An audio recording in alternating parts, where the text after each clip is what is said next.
حضرت عائشہ صدیقہ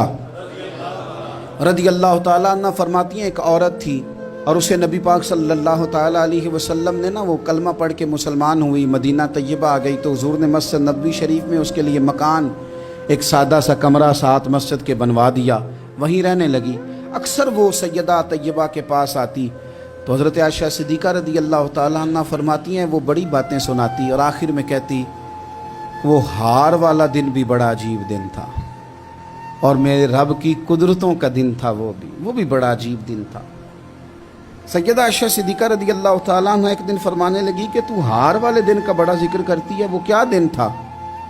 تو خاتون کہنے لگی اماں جی وہ دن تھا جب میرے رب پر بھروسہ اور مضبوط ہو گیا،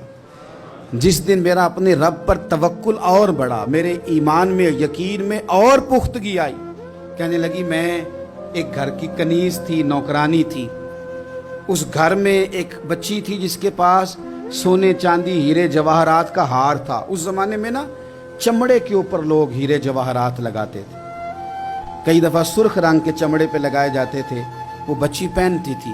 تو کہتی ہیں وہ بچی کے اس نے اتار کے رکھا یا اس سے گرا وہ ہار تو چیل اسے اٹھا کے لے گئی گوشت سمجھ کے اور میرے سامنے اٹھا کے لے گئی۔ گھر والوں نے مجھ سے پوچھا، یہ بخاری میں موجود ہے،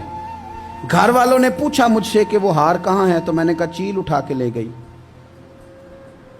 گھر میں کچھ چوری ہو جائے تو سب سے پہلا الزام کس پہ لگتا ہے؟ ملازمین پہ۔ کہتے انہوں نے مجھے بڑا مارا، بڑی تکلیف تھی، حتیٰ کہ میری شرمگاہ تک کی تلاشی لی،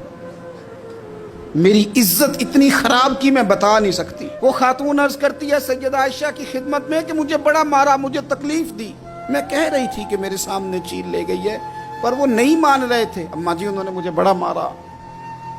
حضرت عائشہ صدیقہ کہتی ہیں پھر کیا ہوا؟ کہنے لگی اماں جی جب کوئی میرا مددگار نہ رہا، مجھے تکلیف دے رہے تھے، رسوا کر رہے تھے، تو میں نے اپنے رب سے مدد چاہی، میرے رب کی طرف میں نے توجہ کی، میں نے کہا مالک اب تو ہی میرا مددگار ہے۔ کہتی ہے وہ مجھے مار رہے تھے تو وہ چیل جو ہار لے گئی تھی وہی لے کے واپس آ گئی